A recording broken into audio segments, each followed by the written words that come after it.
थोड़ा सा टाइमिंग गलत थी, लेकिन हाँ कुछ खो के ही आदमी कुछ सीखता है। उस समय फिर हमने लोगों से अपने बड़ी गायों के साथ में मेस्टाइटिस की प्रॉब्लम होती है जी जी। और दूसरा रिपीट ब्रीडिंग। अच्छा।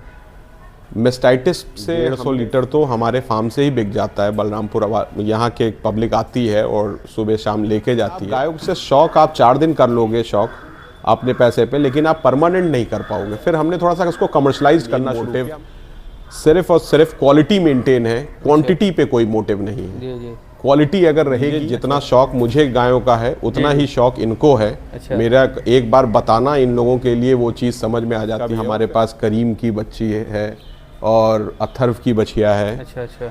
और बैफ का भी है, हम दोनों का यूज़ करते हैं। दूध सिंथेटिक बनाया जाता है, बहुत बड़ा एक अवसर है, बशर्ते शौक इसको करने से पहले शौक होना चाहिए। दोस्तों मैं प्रिंस और आप देख रहे हैं नई कृषि दर्पण यूट्यूब चैनल।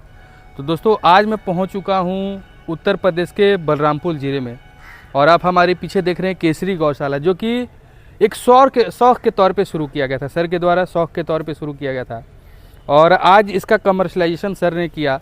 और सर के पास मिल्क प्रोसेसिंग प्लांट के साथ साथ ये डेयरी भी है, जो कि इनका सर का एक टारगेट है कि मेरे पास 15 गाय ही रहेंगे और 15 गायों का ही मैं संचालन करके अच्छा मिल्क प्रोडक्शन करके और लोगों को शुद्ध दूध, उच्च गुणवत्ता वाली दूध, जो उच्च गुणवत्ता वाली प्रोडक्ट जो है मार्केट में बेचना है।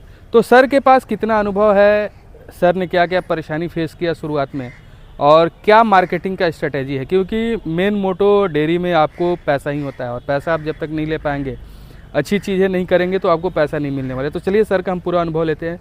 उसके पहले मैं आप सभी से रिक्वेस्ट करूंगा कि आप हमारे चैनल पर आएँ तो प्लीज़ सब्सक्राइब कर लें, साथ में बेल आइकन का बटन को प्रेस कर लें, अगर जब भी इस तरह का वीडियो बना तो आपको अपडेट जो है मिलता रहे। तो चलिए हम सर से जानकारी लेने का प्रयास। सबसे पहले तो आपका हमारे चैनल पर स्वागत है सर। बहुत बहुत धन्यवाद प्रिंस जी, आपने समय निकाला, बलरामपुर आने का कष्ट किया, इसके लिए बहुत बहुत धन्यवाद आपका भी। सर एक छोटा सा परिचय हमारे दर्शकों को आप दे दीजिएगा अपना। मैं अखंड प्रताप सिंह बलरामपुर में रहता हूँ, जिला भी बलरामपुर है, और यहाँ पे हम केसरी गौशाला नाम से हम डेयरी चल है, और हमारा खुद की डेयरी फार्म है और प्रोसेसिंग यूनिट दोनों हैं। अच्छा। जिसके जिसके माध्यम से हम गाय के शुद्ध दूध हम बलरामपुर वासियों को दे रहे हैं। ये एक हमारा शौक था, गायों के साथ रहना, गायों की सेवा करना हमारा शौक था। अच्छा। शौक को प्रोफेशन में बदलते हुए थोड़ा सा हमने इसको कमर्शलाइज्ड किया, उसी का वही आपके सामने आज है। तो ये शौक का कार्य आपने कब से शुरू किया सर? ये शौक तो देखिए पिताजी के समय से था प्रिंस जी। पिताजी के समय था, पिताजी को देखा, पिताजी को गायों का शौक था। फिर हमको अचानक से हुआ कि हम पंजाब से लाएं गाय, बाहर से लाएं और हाई मिल्किंग गाय रखें।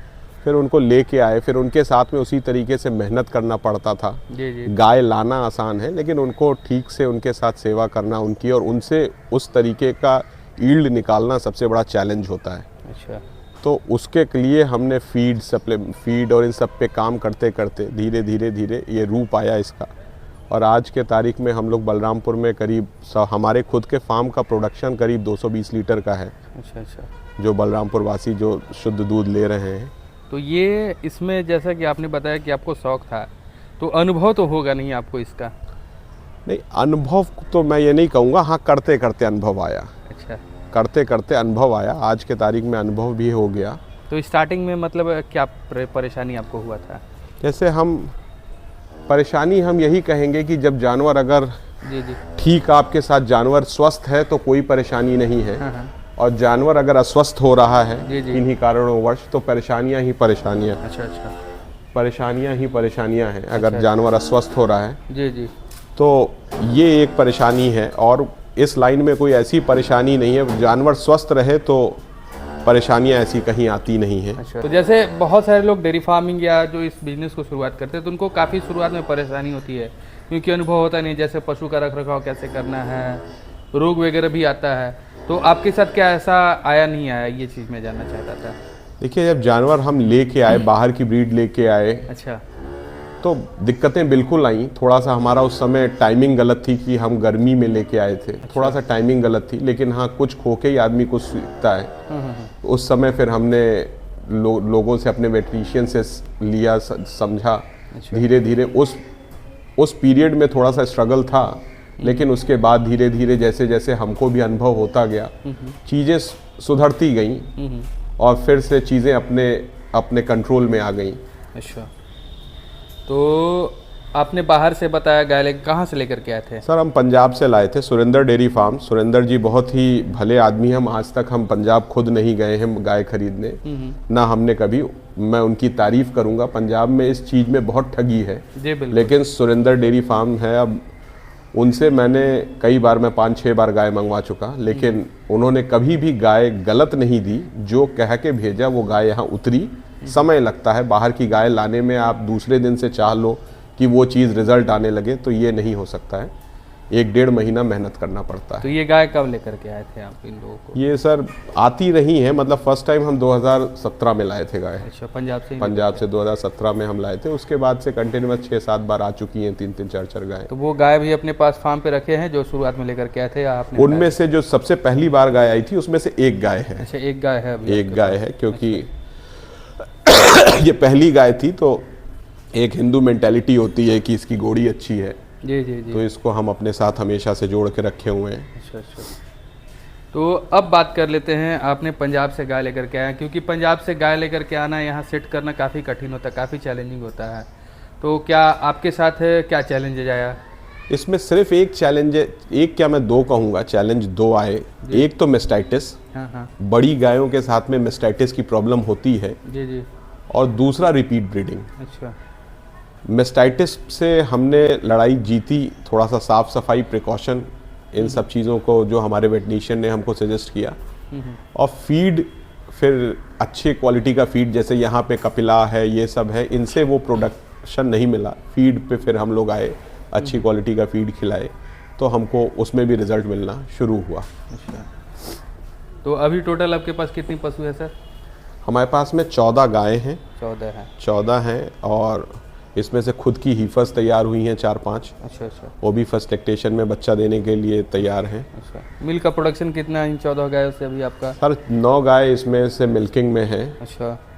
और 220 लीटर 25 लीटर दूध, 10-5 ऊपर नीचे मौसम का खेल हो सकता है। अच्छा। खाने जानवर है। तो 220 आपका पीक जाता है या उससे भी? 220 में से आप ये मान के चलो कि हमारा 150 लीटर तो हमारे फार्म से ही बिक जाता है। बलरामपुर यहाँ के पब्लिक आती है और सुबह शाम लेके जाती है। जो 70-75 लीटर दूध हमारा रोज बचता है वो हमारा खुद का प्रोसेसिंग यूनिट है। अच्छा। जिसमें हम उसको काऊ मिल्क के नाम से पैक करते हैं, क्योंकि काऊ मिल्क ही है। और उतना ही सिर्फ हम काऊ मिल्क पैक करते हैं जितना हमारे फार्म का बचता है। अच्छा अच्छा। हम काऊ मिल्क के नाम पे बाहर से कोई प्रोक्योरमेंट नहीं करते हैं। अच्छा। बाहर से जो हम प्रोसेसिंग यूनिट के लिए दूध खरीदते हैं वो सिर्फ भैंस का खरीदते हैं। तो जैसे आपने बताया कि आपका 220 लीटर का प्रोडक्शन होता है, तो क्या ये अधिकतम 220 है कि उससे भी अधिक होता है? नहीं सर, इससे ज़्यादा होगा। ये पहुँचेगा करीब 250-260 के करीब। अच्छा। पहुँचेगा, लेकिन क्योंकि थोड़ा सा मौसम का वो होता है, और जैसे गाय आई जब हीट पे आ जाती हैं तो उनका दूध थोड़ा कम होना है। तो जैसे 9 गायें हैं तो कोई हीट पे आ रही है, कोई हो रहा, तो मतलब एक एवरेज ये है। और सारी गाय, अभी एक गाय हमारी काविंग करने के लिए तैयार है, 15-20 दिन में दे देगी बच्चा। तो वो उसके बच्चा देते ही हमारे पास 30 लीटर दूध और बढ़ जाएगा। अच्छा। बड़े आराम से। लोवेस्ट कितना जाता है सर? लोवेस्ट देखिए सीजन के ऊपर डिपेंड करता है। अगर गर्मियाँ हैं तो 150 पे आ जाता है। अच्छा। गर्मी है तो 150 पे आ जाएगा। तो सीज़न के हिसाब से है ये चीज़। तो ये तो आपने बात कर ली प्रोडक्शन की, उसके बाद बारी आती है सेल करने का, जी, मार्केटिंग का। तो मार्केटिंग मतलब आपने स्टार्टिंग में क्या परेशानी आपको हुआ मार्केटिंग को लेकर के? देखिए, जब हम गाय ले आए, बड़ी गाय हम ले आए, तो दूध हमारे पास उस समय अचानक, जैसे हम फर्स्ट टाइम 3 गाय बाहर से जो लाए, उनका प्रोडक्शन ही यहाँ पे आने के बाद हो गया करीब 100 लीटर का 3 गायों पे। अच्छा। तो फिर मार्केट में जब उसको डेयरी पे हमने भेजा तो वो 17 रुपये में बिकता था। तो उसमें आप गायों से शौक आप 4 दिन कर लोगे शौक अपने पैसे पे, लेकिन आप परमानेंट नहीं कर पाओगे। फिर हमने थोड़ा सा इसको कमर्शलाइज करना शुरू किया। हमने रिटेल कस्टमर खोजना शुरू किए। अच्छा। और कस्टमर मिलते गए, शुद्धता की गारंटी रही हमारी, और हमने हर लेवल पे शुद्धता उनको दी। आज के तारीख में हमारे पास दूध बचता नहीं है। अच्छा। कस्टमर के सेटिस्फैक्शन है, कस्टमर आता है, सामने लगवा के दूध लेके जाता है। फिर एक बार जैसे लोग संतुष्ट होते गए, एक दूसरे को बताया, दूसरा तीसरे को बताया, तो कस्टमर की कमी कहीं पे, अच्छा।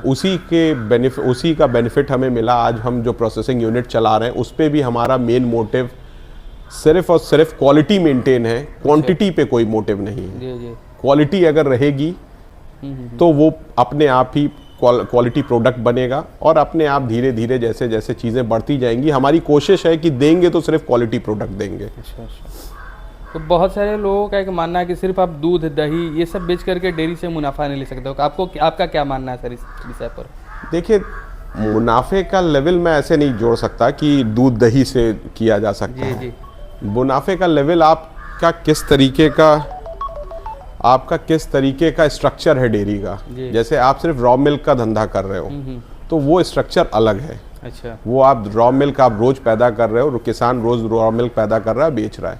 उसके बाद जैसे हम प्रोसेसिंग यूनिट पे आए तब दही और अलग बाई प्रोडक्ट्स पे आते हैं, तो वहाँ पे अलग इन्वेस्टमेंट है, तो अलग अलग स्ट्रक्चर है। उसको मैं ये नहीं कह सकता कि मुनाफा नहीं है रॉ मिल्क में। रॉ मिल्क में भी मुनाफा है, बस करने का तरीका है, तरीका अलग अलग। अच्छा। अब ये हो गई सेलिंग की, उसके बाद बारी आती है इनके भोजन माने कि खिलाने की बारी आती है। तो खिलाने में आप इनको क्या देते हैं और कैसे देते हैं, थोड़ा सा हमें दर्शकों को बताएंगे। सर देखिए, हरा चारा जब उपलब्ध रहता है तो फिर ऐसा कुछ, हरा चारा अगर उपलब्ध है तो हम हरा चारा भूसा ये हमारे उसमें रहता है। फीड में हम शीतल यूज़ कर रहे हैं। अच्छा। शीतल का फीड यूज़ कर रहे हैं और ऐसा कोई हम अलग से फीड नहीं दे रहे हैं। अच्छा। हम सिर्फ शीतल ही दे रहे हैं। जी। और हमारी कोशिश है, अब जैसे लोग कहते हैं और लोगों से भी हुआ कि खली और ये सारी चीज़ों को ऐड करना चाहिए इसमें, अब धीरे धीरे इन चीज़ों को भी ऐड करेंगे और प्रोसेस में लाएंगे, अपने फीड सप्लीमेंट में बनाएंगे। बाकी मिनरल मिक्सचर और कैल्शियम परमानेंट हम गायों के साथ में। कितनी मात्रा में देते हैं? 50 ग्राम मिनरल मिक्सचर। अच्छा। और बड़ी ईल्ड की गायें हैं अगर बड़े, उनको 200 ml कैल्शियम रोज, नहीं तो 100 ml रोज। अच्छा। 3 महीने पे डिवर्मिंग लीवर टॉनिक के साथ में, ये सारी चीज़ें हैं। ये तो बात हो गई आपका फीड वगैरह की। अब बारी आती है मैनेजमेंट की, क्योंकि 14 से 15 आपकी ये मिल्किंग वाली है, कुछ हीपर्स भी दिख रही है, इतना बड़ा एरिया है, साफ सफाई आप तो अकेले करते नहीं होंगे ये चीज़? जी, ये हमारे बस का अकेले का नहीं है, हमारे साथ में 2 हमारे एक तरीके से, आओ मोहित इधर आओ, कुलदीप आओ, ये 2 लड़के हैं, ये हमारे गौपालक समझ लीजिए। जितना शौक मुझे गायों का है उतना ही शौक इनको है। अच्छा। मेरा एक बार बताना इन लोगों के लिए वो चीज़ समझ में आ जाती है और फिर मैं निश्चिंत रहता हूँ। अच्छा। सारा मैनेजमेंट यही देखते हैं, दोनों लड़के देखते हैं, मैं सिर्फ गाइडलाइन दे दिया। तो ये मोहित है, ये मोहित है, ये कुलदीप है, कुलदीप जी है। ये दोनों ही गाय के उतने शौकीन हैं जितना कि मैं हूँ। तो मोहित जी का क्या काम होता है इसमें आपका? ये मोहित का दोनों का काम एक ही है, मतलब मिक्स करके वो काम करते हैं, ये अपने मिल्किंग ये करेंगे, साफ सफाई ऐसा कुछ नहीं है? हम आपसे बताएं, हमारे पास मिल्किंग मशीन है, सब कुछ है, लेकिन हमारे लड़के खुद लगाते हैं दूध। अच्छा। मिल्किंग मशीन का इस्तेमाल नहीं करते हैं। अब हम लोग नहीं करते हैं, कोई ऐसी बात नहीं हुई तो मिल्क मशीन बिल्कुल यूज़ नहीं होती है। बाकी ये दोनों लड़के ही करते हैं। खिलाना पिलाना इन लोगों का सारा जिम्मेदारी है। दूध बेचने तक का मतलब कस्टमर से लेके सारी चीज़ जिम्मेदारी इन्हीं की है। अच्छा। और ये लोग पूरी जिम्मेदारी के साथ उसका निर्वहन करते हैं। अच्छा। जैसे मैं कभी हूँ, मैं नहीं हूँ, तो ये सारी चीज़ें ये लोग मैनेज करते हैं। सभी चीज़ सारी चीज़ इन लोग मैनेज करते हैं। मैनेजमेंट में एक पार्ट आता है सर रोग वगैरह की। जी। तो रोग क्या क्या फेस किए अभी तक आपने सर? जैसे हमको लगता है थनेला का एक है बीमारी, हम लोग जो थनेला से हम लोग और हमारे लड़के जूझते रहते हैं। थनेला है, रिपीट ब्रीडिंग है। और देखिए, ऐसी कोई बीमारी अगर टाइमली आप हर चीज़ कर रहे हैं तो ऐसा कोई बीमारी है नहीं। बाकी कुदरती है, कुछ भी हो सकता है जी। कुदरती है। थनेला का है तो थनेला में सफाई मेन चीज़ है, और उसके बाद फिर अगर हो गया तो फिर डॉक्टर के सहारे एमसेफ्ट और क्या क्या सब। अच्छा। तो मतलब देसी तरीके से नहीं करते हैं? देसी तरीके से भी करते हैं, लेकिन साथ में हम एंटीबायोटिक्स भी पे यूज़ करते हैं, क्योंकि जल्दी उसको इलाज करना ज़रूरी है, वरना उनका थन खराब हो जाता है। रिपीट का भी प्रॉब्लम होता होगा? रिपीट ब्रीडिंग होती है, लेकिन अगर फीडिंग आपकी सही है तो बहुत ज़्यादा दिक्कत हमको नहीं है उस चीज़ की। कंसीव मतलब 3 महीने पे करा देते हैं या कुछ टाइम लेकर? हाँ, 3 महीने के बाद, 3 महीने के बाद में करवा देते हैं। तो उसमें अब सीमन की भी बात आती है, तो सीमन किस तरह का इस्तेमाल करना पसंद करते हैं आप? देखिए, मैं तो ABS भी कर रहा था और BAF का भी कर रहा था, लेकिन थोड़ा सा मुझे कहना पड़ेगा, ABS में मुझे वो रिजल्ट नहीं मिलता है। अच्छा अच्छा। उनका कंजप्शन रेट कह लीजिए, या मतलब मुझे थोड़ा सा उसमें मैं कंफर्टेबल नहीं रहा। अच्छा। तो मैं BAF के भी बहुत अच्छे सीमेन हैं। अच्छा। BAF का भी हमारे पास करीम की बच्ची है और अथर्व की बछिया है। अच्छा अच्छा। और BAF का भी है, दोनों का यूज़ करते हैं, दोनों का यूज़ करते हैं। तो आप नहीं रहते हैं तो थैनेला वगैरह का उपचार ये लोग कर लेते हैं? ये लोग सारी चीज़ उपचार जानते हैं, वेटनीशियन का नंबर है इनके पास में, सारी चीज़ मतलब मेरे न रहने पे या मैं हूँ भी तो भी ये लोग सक्षम है सारी चीज़ों के लिए। तो दोस्तों, आप समझ सकते हैं कहीं ना कहीं डेयरी में सफल होने के लिए कुशल कार्यपालक की आवश्यकता होती है, यानी कि कार्य करने वाले जो व्यक्ति होते हैं डेयरी में, वो अगर सही रहेंगे तो आपका डेयरी अपना भी रहे तो अच्छा चलता है। मैंने बहुत सारे ऐसे वीडियो करके आपको दिया है और आप उसका उदाहरण देख सकते हो। और यहाँ पे इस फार्म में भी आप देख सकते हैं 2 लोग हैं और गायों की संख्या मेरे हिसाब से 20 के आसपास है और 2 लोग इसको मैनेज करेंगे, ये काफ़ी बड़ी बात है। तो हमारे नए पशुपालकों के लिए आप क्या संदेश देना चाहेंगे सर, जो युवा बेरोजगार हैं, चाहते हैं रोजगार लेना, तो क्या एक रोजगार का अवसर ये बन सकता है? नहीं, बहुत बड़ा रोजगार का अवसर है। आज भी हमारे देश में दूध सिंथेटिक बनाया जाता है, बहुत बड़ा एक अवसर है। बशर्ते शौक, इसको करने से पहले शौक होना चाहिए और इससे हिम्मत नहीं हारनी चाहिए। तुरंत आपको डे 1 से चीज़ें आपके फेवर में नहीं होंगी, आपको धैर्य के साथ करना होगा। इसमें किसी का गौ किसी का नुकसान करने ही नहीं देती है। अगर आप गौ सेवा कर रहे हैं और निष्ठा से कर रहे हैं तो किसी का इसमें नुकसान नहीं होगा, कहीं ना कहीं फ़ायदा ज़रूर होगा उसका। चलिए, बहुत अच्छी आपने जानकारी दी सर हमारे दर्शकों के लिए, इसके लिए आपको बहुत बहुत धन्यवाद सर।